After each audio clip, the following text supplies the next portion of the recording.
Aku menghadiri acara bukber dengan kaosku yang bolong. Mereka menghinaku dan bahkan menendang gerobak baksoku yang kuparkir tepat di pinggir mobil mereka. Assalamualaikum sahabat-sahabat yang dirahmati Allah. Hari ini saya akan menceritakan tentang pria penjual bakso yang menghadiri acara bukber dengan seragam kerja kaos yang sudah bolong. Dia tidak sempat pulang dulu karena baru saja berkeliling. Namun siapa sangka teman-teman yang dulu baik kepadanya kini menghinanya karena terlihat miskin dan hanya membuat malu mereka.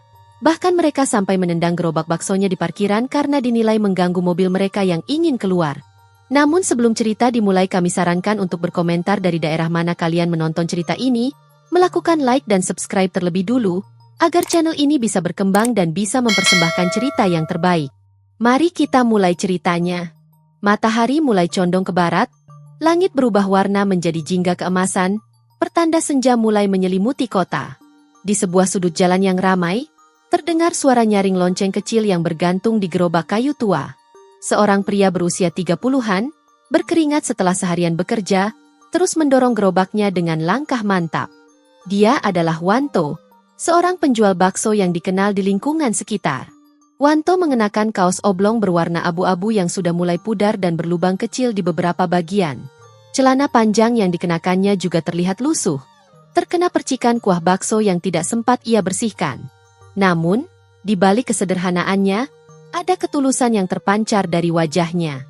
Setiap hari, ia berkeliling menjajakan bakso buatannya sendiri.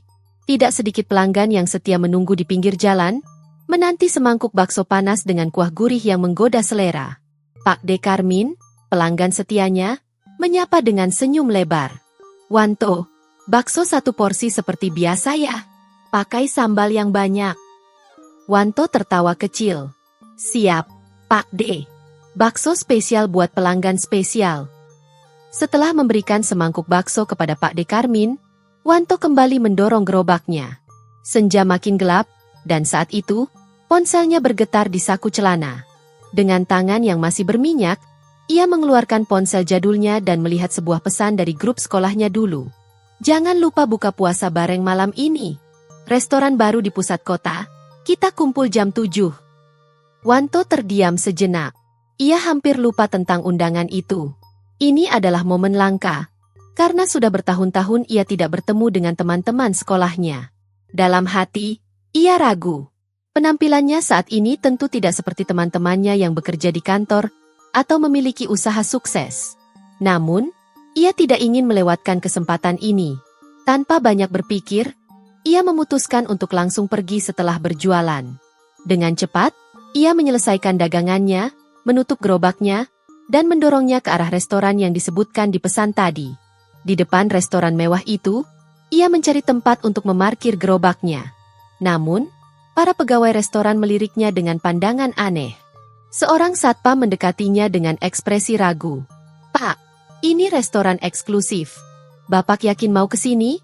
Tanyanya sambil menatap Wanto dari ujung kepala sampai ujung kaki. Wanto mengangguk. Iya, saya ada janji dengan teman-teman saya di dalam. Satpam itu mengangkat bahu, tidak ingin memperdebatkan lebih jauh. Wanto akhirnya memarkir gerobaknya di sudut parkiran dan melangkah masuk dengan percaya diri. Ia tidak menyadari bahwa malam ini akan menjadi malam yang tidak akan pernah ia lupakan. Begitu Wanto melangkah masuk ke dalam restoran, hawa dingin dari pendingin ruangan langsung menyentuh kulitnya yang masih basah oleh keringat. Bau harum dari berbagai hidangan mewah menyeruak di udara, bercampur dengan suara dentingan gelas dan obrolan para pengunjung yang berpakaian rapi.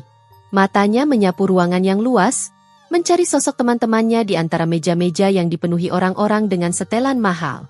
Tak butuh waktu lama, ia menemukan mereka di salah satu meja besar di dekat jendela.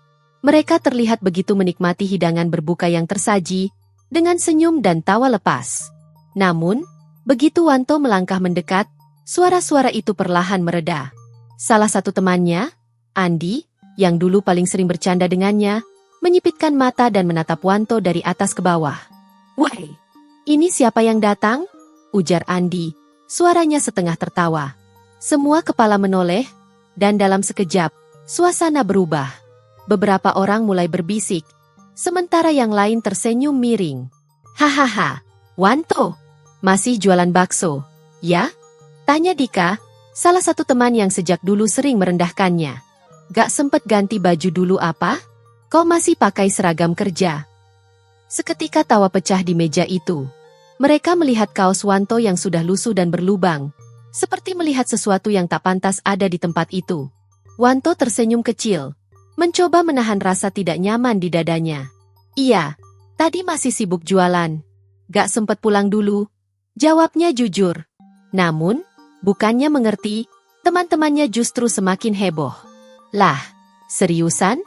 Lo bawa gerobak ke sini? Tanya Rian dengan nada mencemooh. Beberapa orang menoleh ke arah parkiran, di mana gerobak bakso Wanto masih berdiri di sudut. Mereka tertawa lebih keras. Gila, ini restoran bintang 5, bro.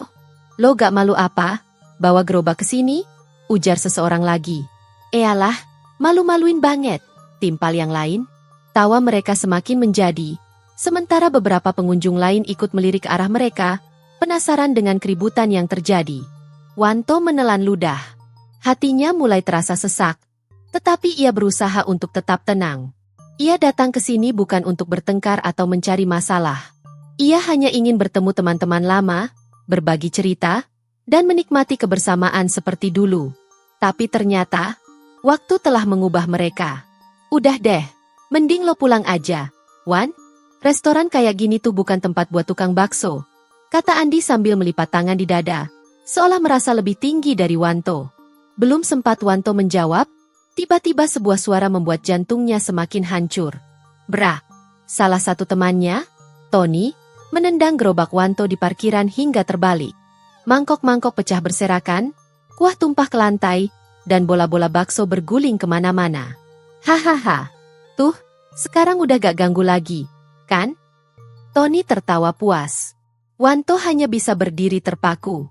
Ada sesuatu yang mendidih di dadanya, bukan hanya karena hinaan itu, tetapi karena kenangan lama yang tiba-tiba menyeruak. Ia teringat masa-masa di sekolah dulu, ketika ia sering diejek karena keluarganya yang sederhana. Saat itu, ia hanya diam, menahan semua cemoohan. Dan sekarang, bertahun-tahun kemudian, semuanya masih sama. Matanya mulai panas, tapi ia menahan diri untuk tidak menunjukkan kelemahannya. Dengan napas berat, ia berbalik dan berjalan keluar tanpa sepatah kata pun. Ia tidak ingin memberikan mereka kepuasan melihatnya marah atau terluka. Di luar, ia menunduk, melihat gerobaknya yang kini berantakan. Dengan tangan bergetar, ia mulai mengumpulkan kembali barang-barangnya. Ia mendorong gerobak itu dengan langkah pelan, meninggalkan restoran yang dipenuhi orang-orang yang menertawakannya. Apa mereka tidak tahu siapa dia sebenarnya? Mereka tidak tahu. Tapi mereka akan segera mengetahuinya. Langkah Wanto berat saat mendorong gerobaknya menyusuri jalanan kota yang mulai lengang. Lampu jalan menyinari aspal yang masih basah setelah hujan sore tadi, menciptakan bayangan panjang dari tubuhnya yang tegap. Suara roda gerobak yang berderi terasa seperti alunan sendu yang mengiringi kesedihannya malam itu. Ia menghela napas panjang. Bukan hinaan yang membuatnya sakit hati, tetapi kenyataan bahwa teman-teman yang dulu ia anggap saudara kini telah berubah menjadi sosok yang sombong dan meremehkan orang lain. Di sepanjang perjalanan pulang, beberapa pelanggan yang mengenalnya masih menyapa dengan ramah. Wan, kenapa pulangnya malam banget? Biasanya jam segini udah di rumah. Tanya seorang ibu warung yang sedang menutup lapaknya. Wanto hanya tersenyum tipis. Iya, Bu, ada acara tadi, jawabnya singkat. Perjalanan pulang terasa panjang, tetapi akhirnya ia tiba di sebuah gang kecil di pinggiran kota. Semakin jauh ia berjalan, rumah-rumah sederhana mulai berganti dengan bangunan yang lebih besar. Di ujung jalan, berdiri sebuah rumah megah dengan 3 lantai, bercat putih bersih dengan halaman luas dan pagar tinggi berlapis besi hitam. Lampu-lampu taman menyala terang, menampilkan keindahan arsitektur modern yang tak biasa ditemukan di kampung itu. Tanpa ragu, Wanto mendorong gerobaknya masuk ke pekarangan rumah tersebut. Seorang pria berseragam hitam segera mendekat dan membukakan pintu pagar otomatis. Selamat malam, Pak Wanto, sapa pria itu dengan hormat. Wanto tersenyum kecil. Malam, Pak Surya. Gerobaknya saya taruh di belakang dulu, ya? Pak Surya, kepala keamanan rumah itu, mengangguk sambil membantu Wanto membawa gerobak ke garasi samping yang luas, di mana sudah terparkir beberapa mobil mewah. Di antaranya, sebuah BMW seri terbaru yang masih mengilap di bawah pancaran lampu. Begitu gerobak terparkir rapi, Wanto melepas kaosnya yang lusuh, menggantinya dengan kemeja santai berwarna gelap. Ia berjalan masuk ke dalam rumah, langsung menuju ruang tamu yang luas dengan interior elegan. Sofa mahal, lukisan dinding bernilai tinggi, serta lampu gantung kristal menghiasi ruangan itu. Seorang wanita paruh baya muncul dari dapur, membawa nampan berisi segelas teh hangat. "Mas Wanto pulang telat. Tadi ada acara?" tanyanya lembut. "Iya, Bu Lastri," jawab Wanto sambil duduk di sofa. "Bukber sama teman-teman lama." Tapi, ia menghela napas, memilih untuk tidak melanjutkan ceritanya. Bu Lastri, pengurus rumahnya yang sudah bekerja sejak lama, tersenyum lembut. "Mas Wanto selalu baik. Meskipun mereka begitu, jangan diambil hati. Allah sudah atur rezeki buat orang yang sabar." Wanto hanya tersenyum tipis. Ia menyesap tehnya perlahan, lalu berdiri dan berjalan menuju balkon lantai 2. Dari sana, ia bisa melihat hampir seluruh kampung yang gelap gulita, kontras dengan rumahnya yang terang benderang. Dulu, ia hanyalah seorang anak miskin di kampung ini. Seorang bocah yang sering diejek karena ayahnya hanyalah pedagang kaki lima. Namun, kehidupan berubah ketika ia mengenal dunia saham. Bertahun-tahun ia belajar, jatuh bangun menghadapi pasar, hingga akhirnya ia menjadi salah satu investor paling sukses di kota ini. Menjual bakso bukan sekadar usaha kecil baginya. Itu adalah bentuk penghormatan pada mendiang ayahnya yang dulu mengajarkannya tentang kesederhanaan dan kerja keras. Ia menghela napas. Tatapan matanya menerawang.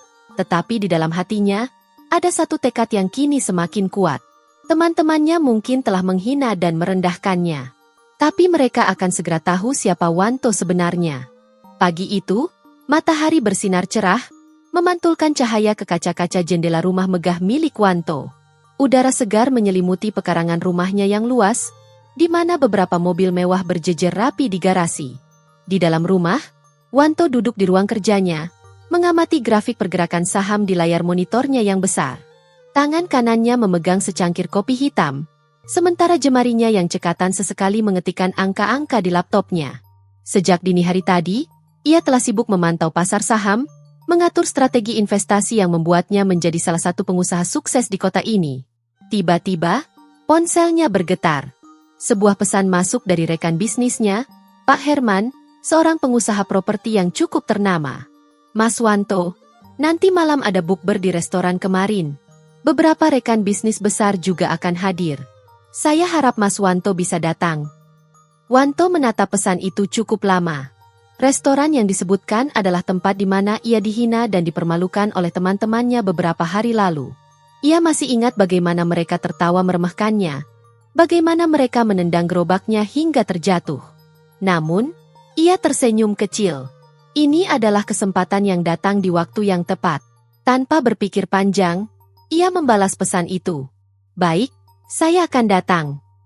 Malam harinya, Wanto bersiap dengan tampilan yang jauh berbeda dari sebelumnya. Ia mengenakan kemeja hitam elegan dengan jam tangan mahal melingkar di pergelangannya. Sebuah BMW seri terbaru meluncur dari garasi rumahnya, melewati jalanan kota dengan anggun. Setibanya di restoran, seorang valet langsung membukakan pintu mobilnya. Para pelayan yang sebelumnya menatapnya dengan ragu, kini tersenyum dan membungkuk hormat saat ia melangkah masuk. Di dalam, restoran itu sudah dipenuhi para pengusaha dan pebisnis sukses yang sedang menikmati hidangan berbuka. Pak Herman segera menyambutnya dengan penuh kehangatan. "Mas Wanto, saya senang sekali Anda bisa datang," seru Pak Herman sambil menjabat tangannya erat. Wanto tersenyum sopan. "Terima kasih atas undangannya, Pak Herman. Saya tidak ingin melewatkan kesempatan ini." Namun, di tengah percakapan mereka, suara tawa yang familiar terdengar dari sudut ruangan. Wanto menoleh, dan di sanalah teman-teman lamanya duduk di meja yang sama seperti sebelumnya. Mereka masih tertawa dengan santai, menikmati hidangan mereka, sama sekali tidak menyadari bahwa Wanto ada di tempat yang sama. Sampai akhirnya, salah satu dari mereka, Andi, melihat ke arahnya. Seketika, wajahnya berubah. "Weh, itu Wanto, kan?" bisiknya kepada teman-temannya. Dika dan Tony menoleh, lalu menatap dengan ekspresi terkejut. Mereka masih mengingat bagaimana mereka menghina Wanto beberapa hari lalu, tetapi kini pria itu terlihat begitu berbeda. Pakaian mahal, jam tangan eksklusif, Dan, yang paling mencolok, ia datang dengan Pak Herman, seorang pebisnis besar yang sangat dihormati di kota ini. Apa-apaan ini? Kok bisa dia ada di sini? Bisik Tony, suaranya terdengar tidak percaya. Namun, kejutan terbesar belum terjadi. Pak Herman, yang berdiri di samping Wanto, tiba-tiba berbicara dengan suara lantang. Saya perkenalkan, ini Mas Wanto, salah satu investor dan pebisnis terbesar di kota ini. Bahkan, beliau adalah pemilik restoran tempat kita makan sekarang. Seisi ruangan seketika hening. Semua mata langsung tertuju pada Wanto, termasuk teman-temannya yang kini tampak pucat. Andi, Dika, dan Tony menatap satu sama lain, tidak tahu harus berkata apa. Semua cemoohan dan hinaan mereka tempo hari kini berbalik menjadi tamparan keras bagi diri mereka sendiri. Wanto hanya tersenyum tipis. Ia melangkah mendekat, menatap mereka satu persatu dengan tenang. Malam ini, kalian tidak perlu bayar makanan kalian, katanya pelan, tetapi cukup jelas untuk didengar oleh semua orang di meja itu. Teman-temannya semakin bingung. Maksud lo, Wan? Tanya Andi, suaranya sedikit bergetar. Wanto tersenyum lebih lebar. Karena semuanya sudah saya bayar. Dan dengan itu, ia berbalik, meninggalkan mereka yang masih duduk terpaku dengan wajah penuh penyesalan dan keterkejutan. Malam ini, mereka baru menyadari satu hal. Mereka telah meremehkan orang yang salah. Wanto berjalan santai menuju meja utama tempat para pengusaha besar berkumpul. Dengan penuh percaya diri, ia duduk di samping Pak Herman, ikut terlibat dalam obrolan bisnis yang jauh berbeda dari topik obrolan teman-temannya di sudut ruangan. Sementara itu, Andi, Dika, dan Tony masih duduk terpaku, wajah mereka tak bisa menyembunyikan keterkejutan yang luar biasa. Suasana hati mereka yang tadinya santai dan penuh canda tiba-tiba berubah drastis. Gue nggak percaya, gumam Dika, masih berusaha mencerna apa yang baru saja terjadi. Gimana bisa Wanto jadi orang kaya? Suara Tony terdengar gemetar. Andi, yang biasanya paling banyak bicara, kini hanya bisa menelan ludah. Tangan kanannya meremas sendok di genggamannya. Matanya masih terpaku pada sosok Wanto yang kini terlihat sangat berbeda dari yang mereka ingat. Beberapa pengunjung lain di restoran mulai berbisik-bisik. Itu yang barusan, pemilik restoran ini. Iya, katanya dia pebisnis besar. Wah, keren juga ya. Kasihan tuh, teman-temannya. Kayaknya udah salah besar ngeremehin dia. Bisikan itu semakin menusuk hati Andi dan yang lainnya. Rasa malu mulai menjalar ke seluruh tubuh mereka. Sementara itu, seorang pelayan mendekati meja mereka dengan ekspresi sopan tetapi sedikit canggung. Maaf, bapak-bapak sekalian, seperti yang sudah dikatakan tadi, tagihan makanan kalian malam ini sudah dibayar oleh Bapak Wanto, ujar pelayan itu dengan senyum tipis. Dika menatapnya dengan ekspresi bingung. Serius? Beneran semua udah dibayar? Pelayan itu mengangguk. Iya, Pak. Bapak Wanto yang menanggung semuanya. Tony langsung merasa dadanya sesak. Rasanya seperti tamparan keras di wajah mereka. Beberapa hari lalu, mereka menertawakan Wanto karena dianggap memalukan berada di restoran ini. Tapi malam ini, justru orang yang mereka hinalah yang membayar makanan mereka. Kita harus ngomong sama Wanto, kata Andi, suaranya rendah dan dipenuhi penyesalan. Namun, saat mereka hendak bangkit dari kursi, suara deru mesin mobil dari luar restoran menarik perhatian mereka. Mereka semua menoleh ke arah jendela besar yang menghadap ke area parkir. Di sana, tepat di depan pintu masuk restoran, sebuah mobil BMW seri terbaru telah menyala. Seorang valet membukakan pintu, dan tanpa menunggu lama, Wanto keluar dari restoran dengan langkah santai. Ia mengenakan jasnya kembali, lalu berjalan menuju mobil dengan tenang. Andi, Dika, dan Tony hanya bisa menatap dengan mata melebar.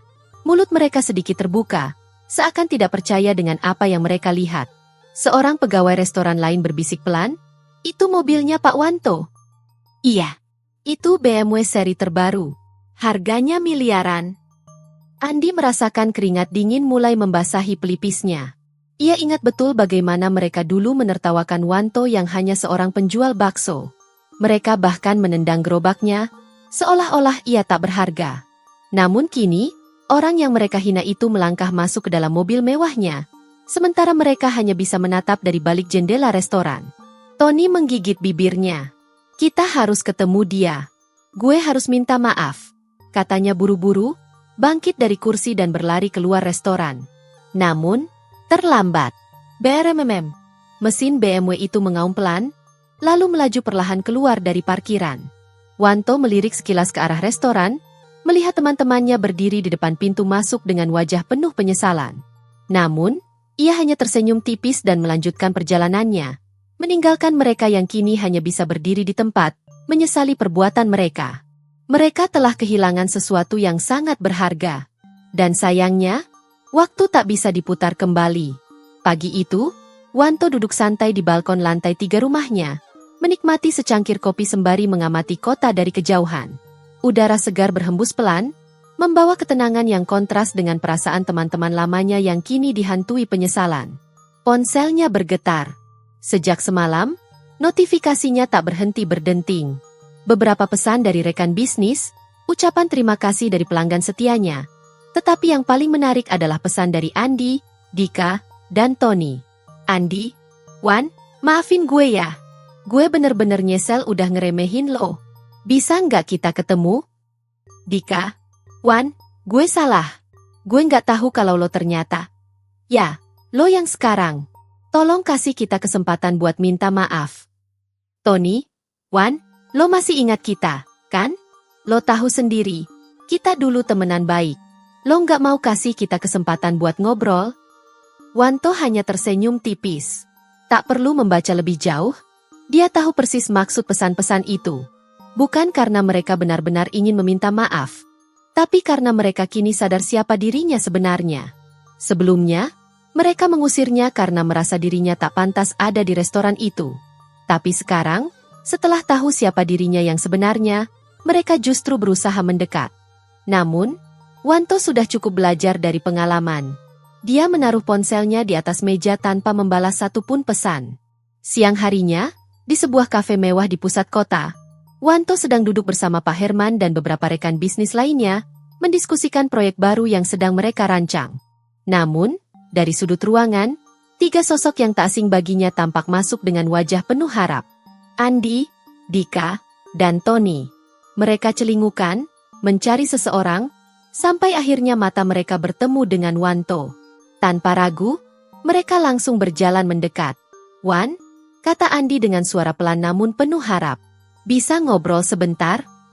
Rekan bisnis Wanto menoleh, merasa aneh dengan kedatangan 3 pria yang tampak gugup itu. Wanto menghela napas, lalu menatap mereka dengan tenang. Ada apa? Dika mengusap tengkuknya, tampak canggung. Gini, Wan, kita semua sadar kita udah salah. Lo tahu kan, dulu kita temenan baik. Tony mengangguk. Iya, Wan.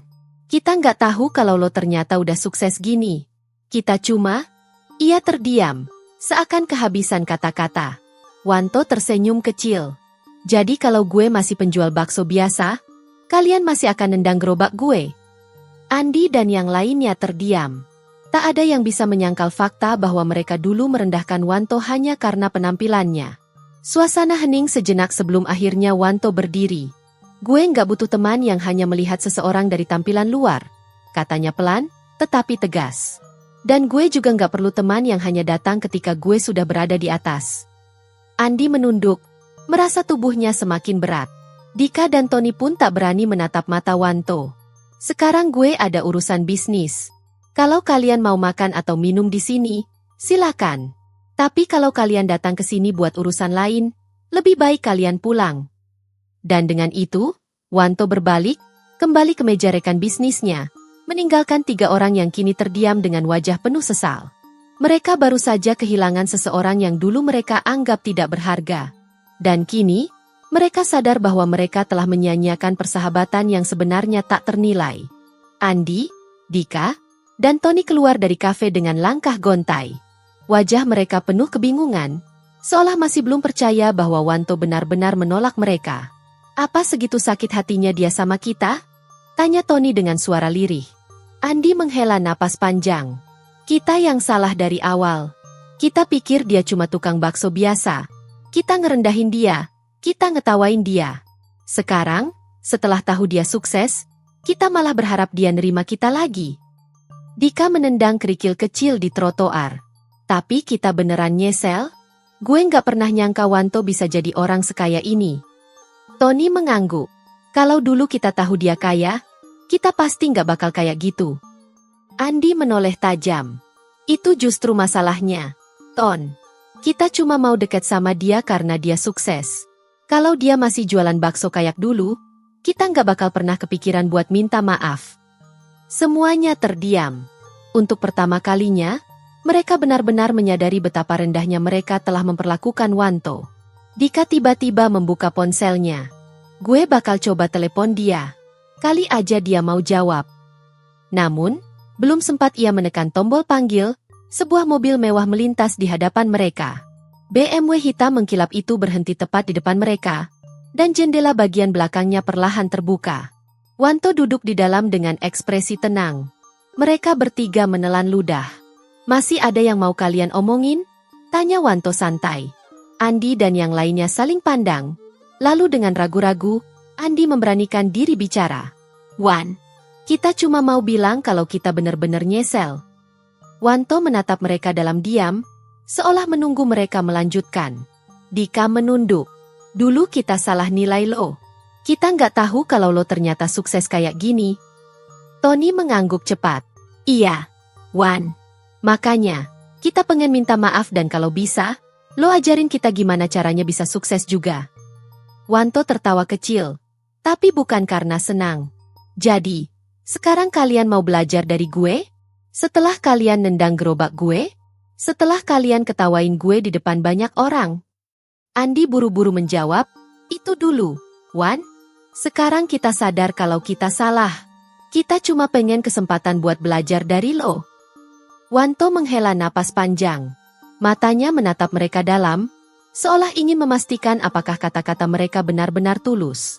Lalu, dia tersenyum kecil dan berkata pelan, sayangnya, gue bukan tipe orang yang suka ngajarin orang yang baru sadar ketika semuanya sudah terlambat. Andi, Dika, dan Tony terdiam. Kalian dulu bilang gue bikin malu. Kalian ejek gue karena gue pakai baju lusuh.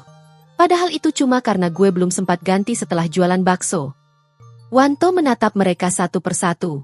Sekarang, setelah kalian tahu gue punya bisnis besar, punya rumah 3 lantai, dan punya restoran sendiri, kalian tiba-tiba mau belajar dari gue. Tak ada yang bisa menjawab. Aku nggak butuh teman yang hanya menghargai seseorang setelah melihat hartanya. Lanjut Wanto. Kalian dulu ninggalin gue karena malu.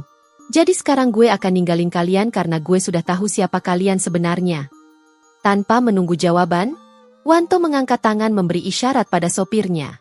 Jendela mobil naik perlahan, dan BMW hitam itu melaju meninggalkan mereka yang masih berdiri kaku di trotoar. Andi mengepalkan tangan, matanya merah menahan emosi. Dika menunduk, sementara Tony mengusap wajahnya dengan kasar. Mereka baru sadar, orang yang dulu mereka anggap remeh, kini sudah jauh di luar jangkauan mereka. Dan penyesalan mereka datang di saat yang paling tidak berguna. Hari demi hari berlalu. Namun rasa sesal terus menghantui Andi, Dika, dan Tony. Mereka tidak hanya kehilangan seorang teman, tetapi juga kehilangan kesempatan yang sangat berharga. Sementara itu, kabar tentang siapa sebenarnya Wanto semakin menyebar luas. Media lokal mulai mengangkat kisahnya. Seorang pria sederhana yang tetap berjualan bakso meski sudah menjadi pebisnis sukses. Banyak orang terinspirasi oleh kerja kerasnya, dan nama Wanto semakin dikenal di mana-mana. Di sisi lain, Andi, Dika, dan Tony semakin merasa terpuruk. Mereka kini sadar bahwa mereka telah menyia-nyiakan kesempatan untuk mengenal Wanto lebih dalam, bukan hanya sebagai penjual bakso, tetapi sebagai seorang pebisnis yang luar biasa. Suatu pagi, Dika menggulir ponselnya dan menemukan sebuah berita yang membuatnya semakin terpukul. Wanto resmi meluncurkan perusahaan investasi baru, buka peluang bagi anak muda yang ingin belajar saham. Matanya membelalak. Gila. Jadi dia beneran ngajarin orang buat sukses? Dengan cepat, ia membagikan berita itu ke grup chat mereka. Dika, lo lihat ini? Wanto ngajarin orang-orang buat sukses. Gila, kita kemarin ditolak mentah-mentah. Andi membaca pesan itu dengan rahang mengeras. Berarti, dia cuma nolak kita bertiga. Tony mengusap wajahnya. Karena dia tahu kita cuma datang pas dia udah sukses. Dia udah nggak percaya sama kita. Tak ada lagi yang bisa mereka lakukan selain menelan rasa pahit dari kesalahan mereka sendiri. Di tempat lain, Wanto duduk di ruang kantornya yang luas, menatap pemandangan kota dari balik jendela kaca besar. Seorang asistennya datang, membawa sebuah laporan. Pak Wanto, ada 3 orang yang ingin mendaftar program investasi baru kita. Namanya Andi, Dika, dan Tony. Wanto tersenyum kecil. Tolak. Asistennya terkejut. Tapi, Pak, mereka sepertinya sangat ingin belajar. Wanto menoleh dengan tatapan tajam. Saya hanya mau bantu orang-orang yang benar-benar ingin belajar dari nol. Bukan orang yang cuma datang setelah melihat kesuksesan saya. Asisten itu mengangguk mengerti dan segera keluar. Wanto menghela napas, lalu kembali menatap keluar jendela. Di luar sana, ada banyak orang yang berusaha keras untuk mengubah hidup mereka, orang-orang yang dulu seperti dirinya. Dan itulah orang-orang yang ingin ia bantu. Sementara yang lain, biarkan mereka belajar dari karma yang sudah berbalik. Hidup ini adalah perjalanan yang penuh dengan pelajaran. Jangan pernah meremehkan seseorang hanya karena penampilannya, karena kita tidak pernah tahu perjuangan dan keberhasilan yang mereka sembunyikan. Kesuksesan sejati bukan hanya tentang harta, tetapi juga tentang karakter dan bagaimana kita memperlakukan orang lain. Teman sejati bukanlah mereka yang datang saat kita berada di puncak, tetapi mereka yang tetap bersama kita dalam segala keadaan. Penting untuk diingat, cerita ini adalah fiktif dan dibuat agar terasa nyata dengan tujuan memberikan pelajaran hidup yang berharga. Semoga cerita ini bisa menginspirasi kita semua untuk selalu menghargai orang lain, tidak menilai seseorang dari luarnya saja, dan menjadi pribadi yang lebih baik. Terima kasih sudah menonton. Jika kalian suka dengan cerita ini, jangan lupa untuk like, komentar, dan subscribe agar kami semakin semangat membuat cerita-cerita menarik lainnya. Tulis di kolom komentar, pelajaran apa yang paling berkesan buat kalian dari cerita ini?